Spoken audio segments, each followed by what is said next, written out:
Assalamualaikum warahmatullahi wabarakatuh. Selamat pagi teman-teman semua. Salam Om Swastiastu, Namo Buddhaya. Kali ini tim Pintarut Kai akan membahas tentang soal industri farmasi. Nah, oke, langsung saja. Next. Nah, sebelum mulai, jangan lupa bagi yang belum subscribe dulu dong. Oke, yang pertama, nah ini aku ambil dari soal mini thread yang kemarin karena ada teman yang bertanya.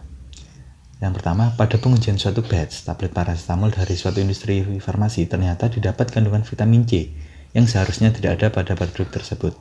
Dari penyelidikan diketahui bahwa mesin cetak tablet yang digunakan untuk memproduksi tablet vitamin C dan tidak dibersihkan dengan baik. Tipe kesalahan apa yang terjadi saat produksi tablet paracetamol pada industri farmasi tersebut? A. Mix up, B. Kontaminasi silang, C. Kekeliruan label, D. Ketidaklayakan proses, E. Penyamaran produk. Nah, kita tahu yang pertama, kontaminasi silang merupakan pencemaran suatu bahan atau produk dengan bahan atau produk lain. Mix up, campur baur misalnya di industri farmasi berkaitan dengan tercampurnya produk atau material dengan produk atau material yang berbeda. Misalnya kasus penimbangan di mana seharusnya operator mengambil material A untuk dicampur tapi karena label salah akhirnya mengambil material B. Seperti itu.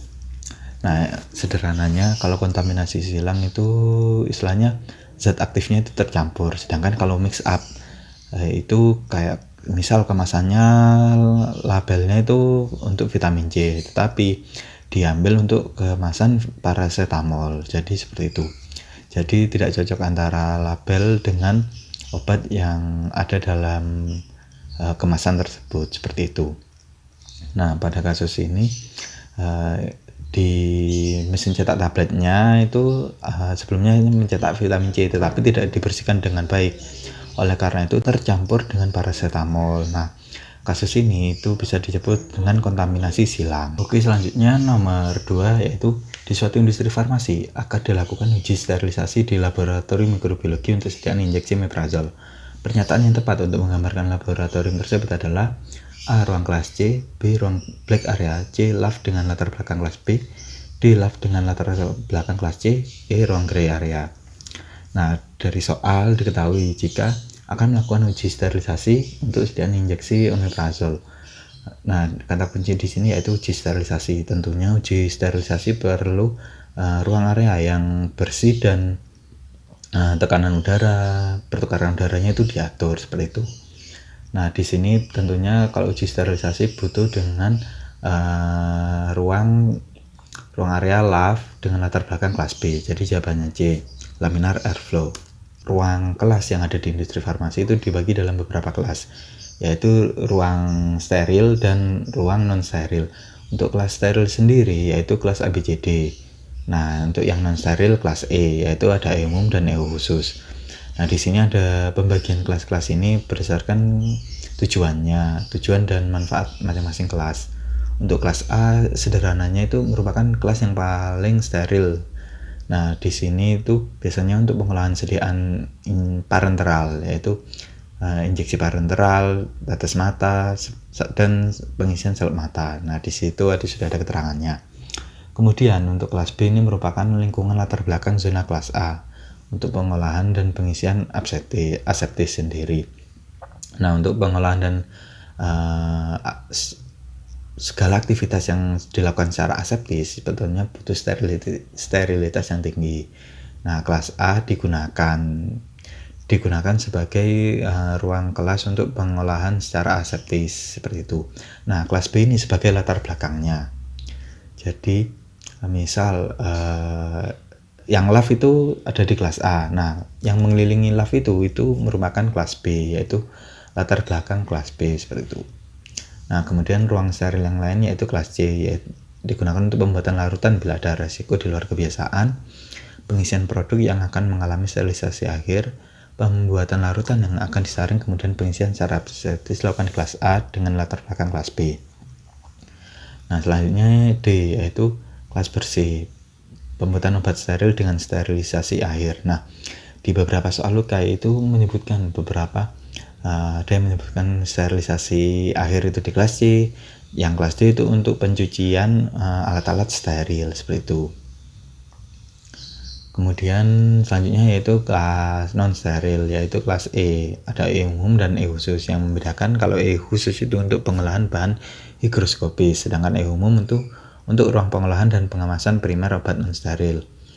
Pembuatan salep kecuali salep mata. Oke, agar lebih paham, kita jawab soal yang berikut. Apoteker di industri farmasi akan membuat produk sediaan injeksi yang akan disterilisasi dan menggunakan cara filtrasi. Maka proses produksi larutan dilakukan di ruang kelas apa? Nah, kata kuncinya di sini yaitu injeksi, disterilisasi menggunakan cara filtrasi. Tentunya cara filtrasi ini tidak menggunakan panas, dengan cara filter, menggunakan membran filter. Nah, cara menggunakan membran filter agar sediaan itu steril tentunya butuh ruang kelas yang sangat steril, yaitu kelas A. Seperti itu. Nah, kenapa gunakan kelas B? Kelas B itu untuk latar belakangnya. Jadi segala aktivitasnya itu dilakukan di kelas A.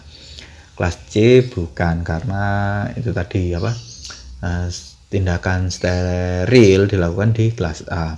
Kelas D tentu, apalagi kelas E, seperti itu. Nah, dalam kelas-kelas kebersihan yang ada di industri farmasi itu tentunya mempunyai perbedaan dan ciri khusus tersendiri. Contohnya, kalau kelas A pertukaran udaranya itu 0,36 sampai 0,54 meter per detik. Nah, ini sudah paten seperti itu. Sedangkan kelas B, C, D itu diatur sesuai luas area, luas ruangan, dan pertukarannya seperti itu. Jadi ada perhitungan khusus tersendiri untuk ruang-ruang kelas B, C, dan D itu sendiri. Jadi dengan memperhatikan luas area, terus banyaknya personel yang berada di ruangan tersebut seperti itu. Jadi tekanan udaranya diatur lebih detail. Jadi ada perhitungannya. Oke, selanjutnya kita bahas soal industri selanjutnya. Bagian QA menerima keluhan terhadap produk tablet metformin dan nomor batch 7A3125. Pada tablet metformin dilaporkan mengandung zat aktif standar. Dilakukan uji penetapan kadar zat aktif tablet metformin pada produk yang dilaporkan. Untuk mengetahui pemenuhan standar produk, maka hasil penetapan kadar zat aktif tablet metformin harus dibandingkan. Apakah yang digunakan untuk pembanding? A. Produk inovator, B. Produk kompetitor, C. Sampel tertinggal, D. Sampel karantina, E. Produk dari batch lain. Nah, coba aku kasih waktu. Apa jawabannya? Ya, benar. C. Sampel tertinggal. Nah, jadi sampel tertinggal ini digunakan untuk mengkonfirmasi keaslian produk yang beredar. Misal, kasus produk palsu terhadap sampel tertinggal. Jadi sampel tertinggal ini sampel produk jadi dalam kemasan lengkap dari suatu batch yang disimpan untuk tujuan identifikasi sebagai contoh tampilan, kemasan, label, dan nomor batch. Nah, di sini kita tahu bagian QA menerima keluhan terhadap produk tablet metformin dengan nomor batch 7A3125. Dilaporkan mengandung zat aktif substandar. Dilakukan uji penetapan kadar. Nah, jadi gampangnya sampel tertinggal ini jadi suatu pabrik industri farmasi itu kan membuat obat, contohnya pada kasus ini yaitu tablet metformin. Nah, dalam satu batch, nah tiap batch itu menyimpan sampel. Nah, industri farmasi itu menyimpan sampel yang udah dicetak atau yang diproduksi untuk industri farmasi itu sendiri disimpan. Nah, disimpan ini dengan tujuan agar seperti itu, apabila ada kasus klaim atau ada monitoring efek samping, nah kasus sampel tertinggal ini digunakan sebagai analisis seperti itu. Jadi digunakan sebagai analisis memang benar enggak klaim yang dilaporkan seperti itu. Apakah benar kalau di tablet metformin yang sudah dibuat industri farmasi ini itu mengandung zat yang berbahaya atau enggak? Bisa jadi itu produk palsu atau tiruan. Nah, untuk mengkonfirmasi kebenaran klaim atau masalah yang terjadi pada produk yang sudah beredar, maka dilakukan analisis pada sampel tertinggal ini. Jadi sampel produk jadi dalam kemasan lengkap. Jadi bahan yang udah jadi tablet, kemasan, dan label itu disimpan oleh industri farmasi. Jumlah sampel tertinggal yaitu minimal 2 kali analisis lengkap dan disimpan selama expired date plus 1 tahun. Nah, bedanya ada lagi sampel pembanding. Sampel pembanding diperlukan bila terjadi kasus tidak memenuhi syarat pada uji stabilitas atau produk yang beredar. Jadi, sampel suatu batch dari bahan awal, bahan pengemas atau produk jadi yang disimpan untuk tujuan pengujian. Jadi di sini itu untuk membandingkan uji-ujinya seperti itu. Apakah emang tidak memenuhi atau memenuhi. Jumlah sampel tertinggalnya yaitu minimal 2 kali analisis lengkap dan disimpan selama expired plus 1 tahun. Nah, kita kembali lagi pada kelas-kelas kebersihan. Uji sterilitas yang ada di industri farmasi dilakukan dalam laboratorium mikrobiologi yang telah didesain secara khusus. Berikut ini pernyataan yang tepat untuk menggambarkan laboratorium tersebut. A.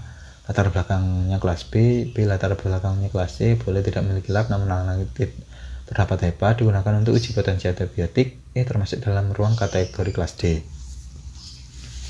Nah, di sini jawabannya uji sterilitas yang ada di farmasi.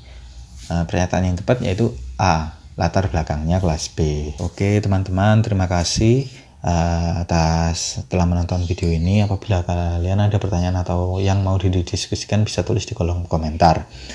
Oke, sekian dari aku. Wassalamualaikum warahmatullahi wabarakatuh. Jangan lupa subscribe channel YouTube Pintar Rukai.